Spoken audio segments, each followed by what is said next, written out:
शूरः शूनं त्रिशतु लाङ्गलम् शूनं वरत्र बध्यन्ताम् शूनम् अष्टाहुतिङ्गया। सुखद हो अश्व और वाहन, सुख दे हमें मनुष्य। हर सुख के साथ खेत जोते, जुए सुख पूर्वक बांधे जाए। मीठी हो चाबुक की मार भी। शूनं न फला विकृपन्तु भूमि शूनं कीनाशाभियन्तु वाहे शूनं पर्जन्य मधुना पयोभि शूनासिरा शूनमस्मासु दत्तम्। हल के फाल भूमि को सुख से जोते, किसान अपने बैलों के साथ सुख के साथ चले। बादल अपनी मिठास और जल से हमें सुख दे, हमें सुख दे इंद्र और वायु।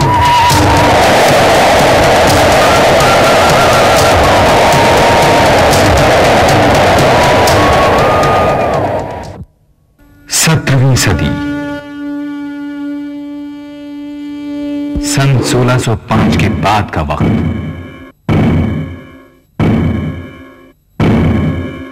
मुगल सिंहासन पर बादशाह जहांगीर, राजधानी आगरा।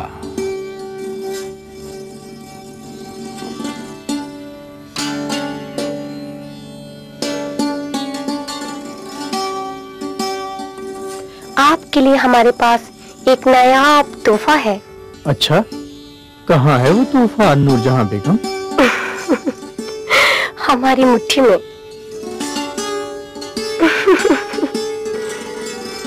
हमारी माँ सलीमा सुल्तान बेगम को गुलाब जल बनाते बनाते ये नायाब नुस्खा हासिल हुआ है। आप जरा इसकी खुशबू तो लें।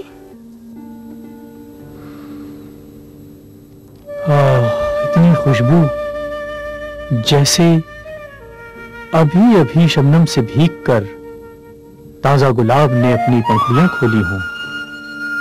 दुनिया की तारीख में पहली बार ऐसी खुशबूदार चीज नसीब हुई। इस नायाब इजाद के लिए हम आपकी वालिदा मोहतरमा सुल्तान बेगम को ये नाचीज तोहफा नजर करते हैं। हुजूर, ये गुलाब का इत्र है और सलीमा सुल्तान बेगम ने इसे एक नाम भी दिया है। अच्छा, इत्र जहांगीरी।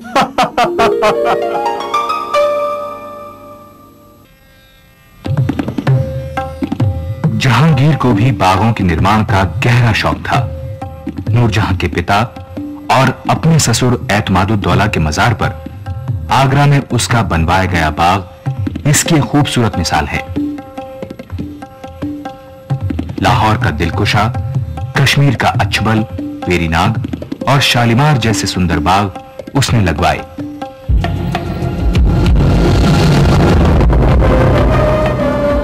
यही वो दौर था जब हिंदुस्तान के दक्षिणी समुद्री तटों की ओर बढ़ रहे थे यूरोप के जहाजी बेड़े। यूरोप में वाणिज्य और समुद्री परिवहन का एक नया युग आ चुका था। अटलांटिक के समुद्री तट यूरोप के व्यापारी जहाजों से अटे पड़े थे। बैंकिंग प्रणाली, साझा कंपनियां और शेयर बाजार जैसी नई वाणिज्य प्रणालियों का विकास हो रहा था। बिक्री लायक माल को बेचने और खपाने के लिए नए बाजारों की खोज में फ्रांस, हॉलैंड, इंग्लैंड के व्यापारी जहाज नए देशों की ओर बढ़ रहे थे। इंग्लैंड की महारानी एलिजाबेथ के जमाने में सिर्फ 70,000 पाउंड की पूंजी से बनी ईस्ट इंडिया कंपनी को बादशाह जहांगीर ने 12 मार्च 1612 में सूरत, गोधा, अहमदाबाद और खंबात में अपनी फैक्ट्रियां यानी व्यापारिक केंद्र स्थापित करने की इजाजत दी। सूरत, गुजरात में ईस्ट इंडिया कंपनी का पहला व्यापारिक अड्डा कायम हुआ। 10 जनवरी 1616 को इंग्लैंड के सम्राट जेम्स प्रथम का दूत सर टॉमस रो जहांगीर के दरबार में पहुंचा। जहांपना, बर्तानिया के बादशाह किंग जेम्स ने अपने दूत थॉमस रो के हाथ इन 19 मसौदों को भेजते हुए आपकी ओर दोस्ती का हाथ बढ़ाया है। दोस्ती के ऐसे मसौदों पर दस्तखत तो सिर्फ बराबर के हुक्मरानों के बीच होते हैं जनाब। बरतानिया की हैसियत हमारे अंदाजे से हमारे किसी परगने के बराबर मुश्किल से होगी। बहरहाल आपकी दूसरी मांगे क्या हैं? दूसरे महामहिम के हाकिम हुक्काम दूसरी विदेशी कंपनी के बहकावे में आकर अंग्रेजों के व्यापार को नुकसान ना पहुंचाए जहांपना, बल्कि हमें तिजारत करने की और सहूलियतें दी जाएं। मां बदौलत बरतानिया के राजा के नुमाइंदे थॉमस रो की गुजारिश पर हमदर्दाना अमल की यकीन दहानी फरमाते हैं। इतिहासकार स्टैनले लेन पूल ने जहांगीर के बारे में लिखा है, वो इतना बेफिक्र और आराम तलब था कि न उसकी अच्छाई किसी को फायदा पहुंचा सकती थी, न उसकी बुराई किसी को नुकसान। ऐसा नहीं कि इस काल में हिंदुस्तान व्यापार में यूरोप से पीछे था। व्यापार की बढ़ोतरी से ही शहरों और कस्बों का तेजी से विकास हुआ। आगरा, दिल्ली, लाहौर, अहमदाबाद, सूरत तथा ढाका जैसे शहर तेजी से फैले। फ्रांसिस्को पेलसेट नील के व्यापार के लिए डच कंपनी का अधिकारी। आगरा से कुछ दूर भरतपुर के करीब बयाना नाम की जगह पर मैं पूरे 7 साल रहा। कौन कहता है कि हिंदुस्तान ट्रेड में यूरोप से पीछे है? बादशाह जहांगीर, बेगम नूर जहां, शहजादा खुर्रम सूरत और लाल सागर में चलने वाले व्यापारी जहाजों के मालिक हैं। नील, इंडिगो, लाख, बंदूक, सूती कपड़े, बनात यानी काला चौड़ा कपड़ा और तंबाकू का ट्रेड इन्हीं शिप से होता है। गुजरात, सिंध, मुल्तान, काबुल, लाहौर और दक्कन बंगाल से आने जाने वाला माल इसी रास्ते से गुजरता है। व्यापारियों की सुविधा के लिए जहांगीर ने शेर शाह सूरी की तरह रोड्स और खोस मीनार बनवाए आगरा और लाहौर के बीच। बंजारों का पूरा कबीला बैलों पर माल लाद कर निकलता। जहां रात होती वहीं तंबू गड़ जाता। अनाज, शक्कर, नमक, घी, कपड़े, कभी कभी तो ये कारवां 20-20 हजार बैलों का होता। 2700 टन माल की ढुलाई। नदियां भी व्यापारिक मार्ग थी। आगरा से पटना और बंगाल के लिए 500 टन के बारगेज चलते। लाहौर और मुल्तान, सिंध और पंजाब नदियों के सबसे बड़े बंदरगाह थे। ये सारा इलाका बहुत उपजाऊ था। चना, गेहूं, गन्ना, कपास सभी की खेती होती। आगरा की ओर से सांबर नमक, अफीम, बुरहानपुर का मशहूर छींट और लाल कपड़ा सालू दूसरे इलाकों को जाता। इधर हम डच व्यापारियों ने इन पेड़ों से लाख या चपड़ा निकालने का काम शुरू किया है। वार्निशिंग के लिए और औरतों के कंगन और बच्चों के खिलौनों के लिए इसका इस्तेमाल होता है। हम इसका एक्सपोर्ट करता है। वैसे बयाना के नील कुंडों की देख रेख के लिए मैं अपनी कंपनी की ओर से तैनात हूँ। इस वक्त नील की उपज पर पूरी दुनिया के व्यापारियों की निगाहें टिकी हुई हैं। कपड़ों की रंगाई में इसका इस्तेमाल होता है। जून के महीने में पहली बारिश के साथ ही इसकी बुआई शुरू होती है। 4 महीने में नील की फसल तैयार हो जाती है। फसल पकने पर पौधों को हाथ भर लंबाई छोड़कर ऊपर काट लिया जाता है। बचे हुए पौधे से अगले साल नई फसल ली जाती है। 1 बीघे की उपज को 40 फुट डायामीटर वाले कुंड या हौदे में डालकर मजदूर इसे मसलते हैं। धीरे धीरे कुंड का पानी नीला हो जाता है। 16 घंटे बाद कुंड के ऊपर के पानी को निकालकर तल में थिराए हुए नील को सूती कपड़े से छान लेते हैं। तो इस तरह तैयार होता है नील। इन व्यापारिक कंपनियों के आने से हिंदुस्तान की वाणिज्य गतिविधि तेज हुई। किसानों में खाद्यान्न के अलावा नकदी फसलें पैदा करने का रुझान विकसित हुआ। गोलकुंडा में ईस्ट इंडिया कंपनी के एजेंट विलियम मैथवॉल्ट ने 1622 में लिखा कि यहां के किसान बड़ी तेजी से तंबाकू की खेती कर रहे हैं। इसे अराकान को निर्यात किया जाता है।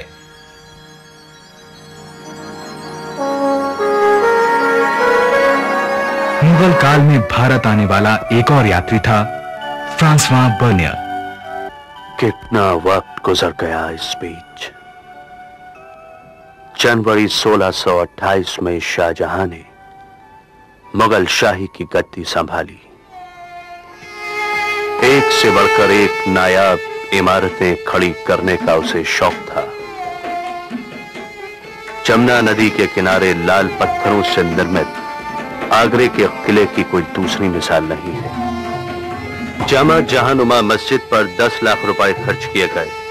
अपने लिए उसने मशहूर मयूर सिंहासन बनवाया, जिसमें बेशकीमती नगीने और पत्थर जड़े हुए थे।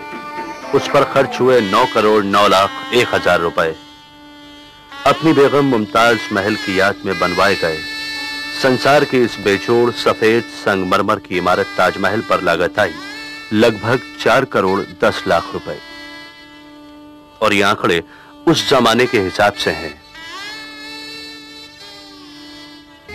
वैसे दिल्ली शहर को बसाने की बुनियाद भी शाहजहां ने शाहजहानाबाद बसा कर रखी। शाहजहानाबाद की 3 मुख्य सड़कों में सबसे चौड़ी थी चांदनी चौक।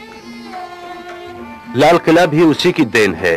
सुनहरे गुंबद, विशाल दरबारे आम, संगमरमरी दरबारे खास।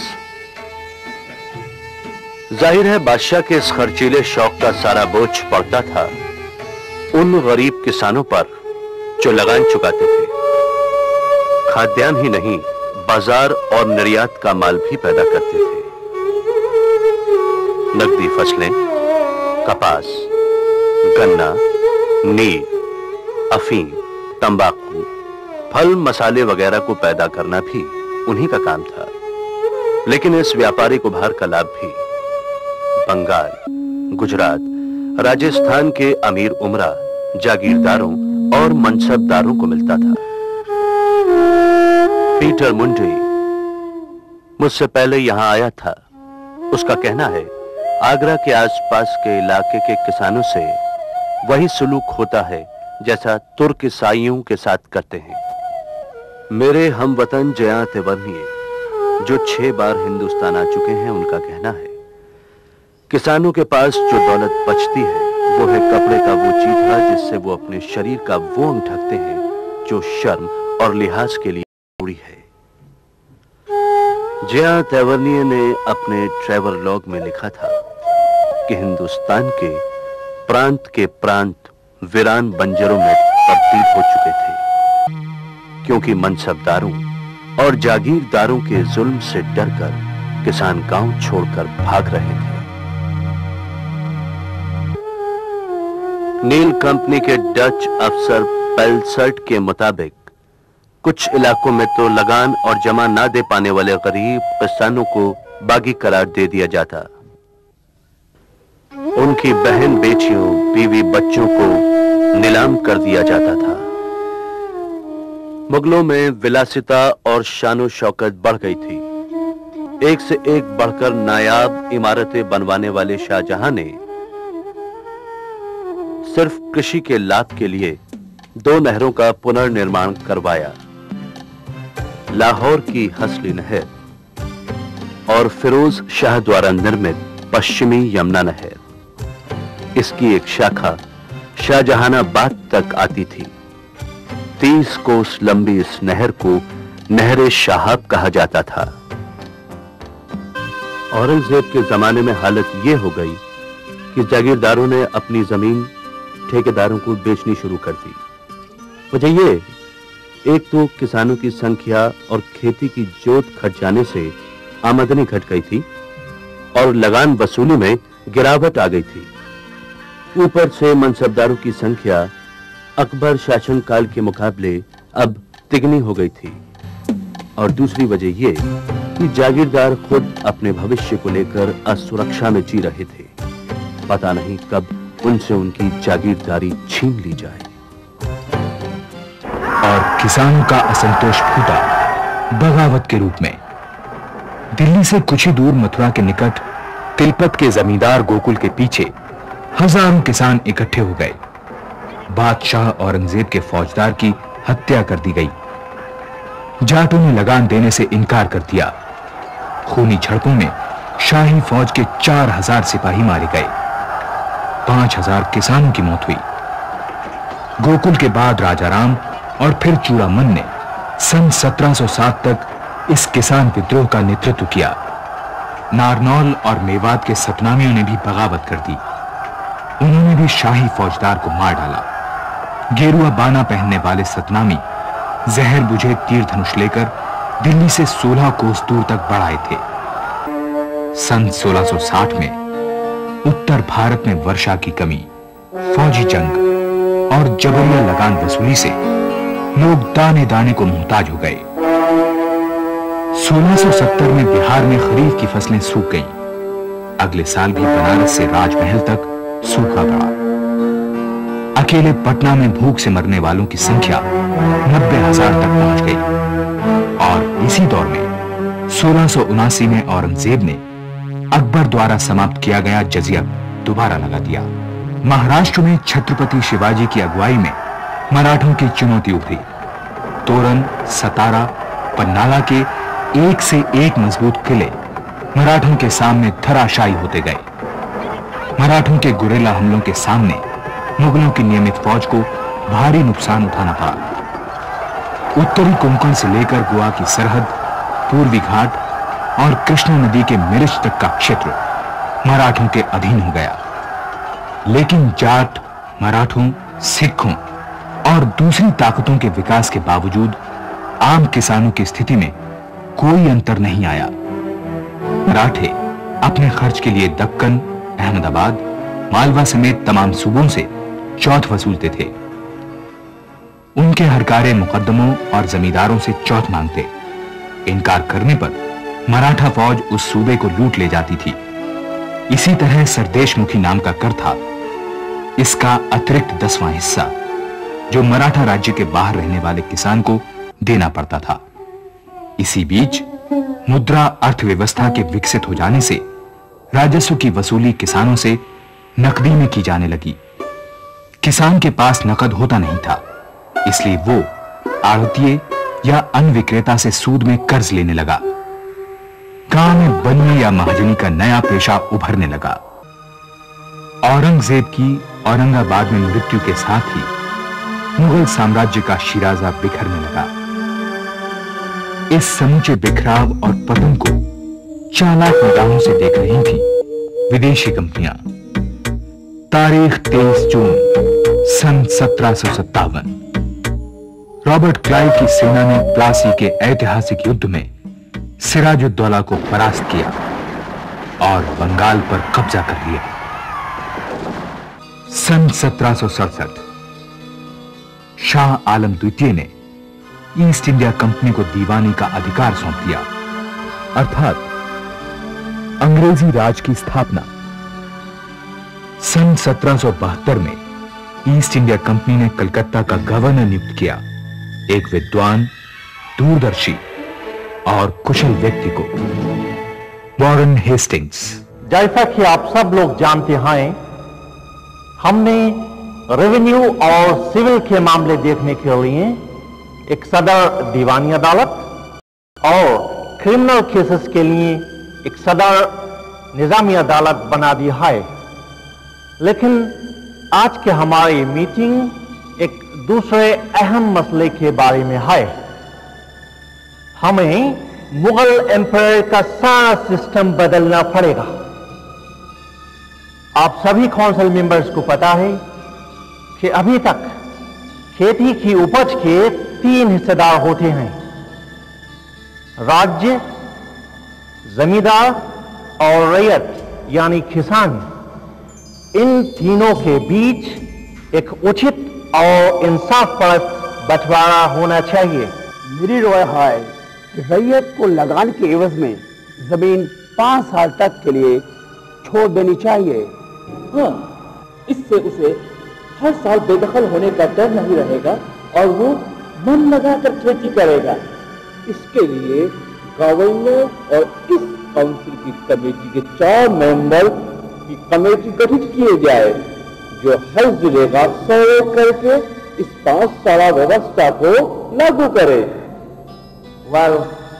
हर जिले में इस व्यवस्था की देखरेख के लिए सुपरवाइजर और कलेक्टर अपॉइंट किए जाएं।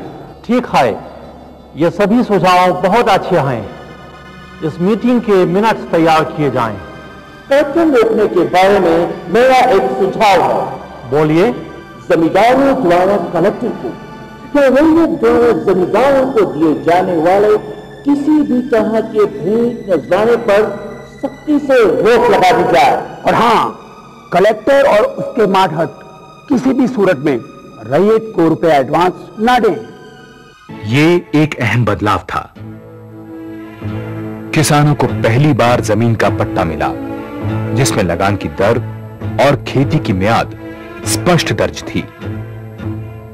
सन 1773 में ब्रिटिश संसद ने रेगुलेटिंग एक्ट पारित करके ईस्ट इंडिया कंपनी को संसदीय अधिकार प्रदान किया और गवर्नर जनरल का एक नया पद मंजूर किया। 1770 के अकाल में बंगाल की 1/3 आबादी भूखमरी से खत्म हो गई थी। ऐसी आपदा का सामना करने के लिए जॉन कार्सन ने 1786 में बांकीपुर में 96 फुट ऊंचा 12 फुट चौड़ी दीवालों का ग्रेन गोला यानी अन्न भंडार निर्मित किया। जब मुगल साम्राज्य टूट बिखर रहा था तब हिंदुस्तान की केंद्रीय सत्ता की दावेदार 2 ताकतें आमने सामने थीं, मराठे और ईस्ट इंडिया कंपनी। मराठों की असफलता का एक कारण था दक्षिण का उनका आधार, पथरीला, कम उपजाऊ और अनियमित वर्षा का दक्कन का इलाका, जबकि ईस्ट इंडिया कंपनी के अधीन था बंगाल, बिहार, आंध्र और तमिलनाडु का उर्वर समृद्ध इलाका। यानी यहां भी इतिहास की फैसला कुनबाजी कृषि व्यवस्था के हाथ में ही थी।